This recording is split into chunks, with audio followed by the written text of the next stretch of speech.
এই মুহূর্তে দাঁড়িয়ে আছি চলন বিলের প্রাণকেন্দ্রে। দেখতেই পাচ্ছেন আমার চারপাশে হলুদের সমাহার, অর্থাৎ প্রচুর পরিমাণে সরিষা কিন্তু চাষ হয়েছে। আজকে আপনাদের মাঝে যে বিষয়টি সম্পর্কে আমি আলোকপাত করব সেটি হচ্ছে আপনার এনআইডি দিয়ে কতগুলো সিম রেজিস্ট্রেশন হয়েছে সেটা কিন্তু জানা অত্যন্ত জরুরি। আপনি যদি আপনার এনআইডি দিয়ে কতগুলো সিম রেজিস্ট্রেশন করা হয়েছে সেটি যদি না জানেন তাহলে কিন্তু আপনার অজান্তেই বড় কোনো বিপদ আপনার সামনে চলে আসতে পারে। যেমন বিশেষ করে দেখা যায় যে গ্রাম অঞ্চলে কেউ যখন সিম কিনতে যায় তখন কিছু কিছু অসাধু ব্যবসায়ীরা কি করে আপনার থেকে ফিঙ্গারপ্রিন্ট 2 থেকে 3 বার নিয়ে রাখে। প্রথমে বলে যে আপনার হাতে ভালোভাবে চাপ পড়েনি, কিন্তু অলরেডি আপনার ফিঙ্গারপ্রিন্ট সেখানে হয়ে গেছে। এই 2-3 বার ফিঙ্গারপ্রিন্ট নেওয়ার মাধ্যমে কিন্তু আপনার এনআইডি দিয়ে কিন্তু অলরেডি 2-3টা সিম তারা রেজিস্ট্রেশন করে ফেলবে। পরবর্তীতে বিশেষ কোনো ব্যক্তির কাছে কিন্তু তারা এই সকল রেজিস্ট্রেশন করা সিমগুলো বেশি দামে বিক্রয় করবে। আর এই রেজিস্ট্রেশন করা সিমই কিন্তু দেখা যাচ্ছে মানুষজনের নানান রকমের অপরাধের হাতিয়ার হয়ে ওঠে। কাউকে ফোন দিয়ে ব্ল্যাকমেল করা, কাউর থেকে টাকা পয়সা চাওয়া, এছাড়া বিভিন্ন ধরনের হুমকি ধামকি নানান রকমের অপরাধ কিন্তু এই সকল সিম দিয়ে করা হচ্ছে।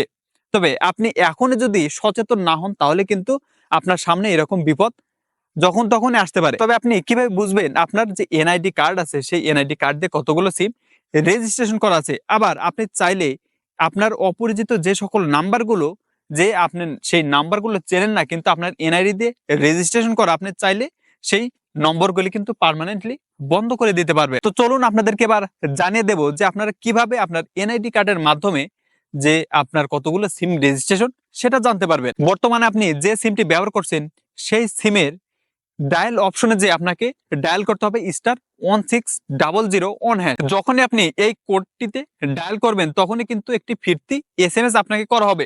সেই ফিরতি এসএমএস এ আপনাকে যে কাজটি করতে হবে সেটি হলো আপনার এনআইডি কার্ডের যে শেষের 4 ডিজিট সেই স্থানে আপনি পূরণ করে দেবেন এবং সেখানে সেন্ড করে দিবেন। তাহলে কিন্তু আপনার এনআইডি কার্ড দিয়ে কতগুলো সিম রেজিস্ট্রেশন তারা কিন্তু আপনাকে সঙ্গে সঙ্গে জানিয়ে দেবে।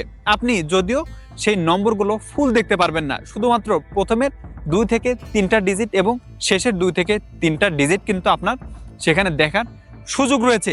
যদি আপনি এই শেষের ডিজিটগুলো দেখে আপনার কোনো নম্বর যদি অপরিচিত মনে হয় এবং শুরুতে আপনি দেখতে পাচ্ছেন যে সেই নম্বরটি কোন অপারেটর, গ্রামীণ, বাংলালিংক, রবি নাকি এয়ারটেল, যদি বাংলালিংক হয়ে থাকে তখন আপনি বাংলালিংকের কাস্টমার কেয়ারে যে আপনার এই বিষয়ে বিস্তারিত বলে কিন্তু তারা খুব সহজেই আপনার এনআইডি দিয়ে যে সিমটি রেজিস্ট্রেশন করে ব্যবহার করা হচ্ছে সেই সিমটি আপনি চাইলে বন্ধ করে দিতে পারবেন।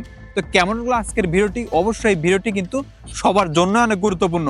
যদি ভালো লেগে থাকে অবশ্যই লাইক, কমেন্ট এবং সাবস্ক্রাইব করে পাশেই থাকবেন। তো ধন্যবাদ সবাইকে।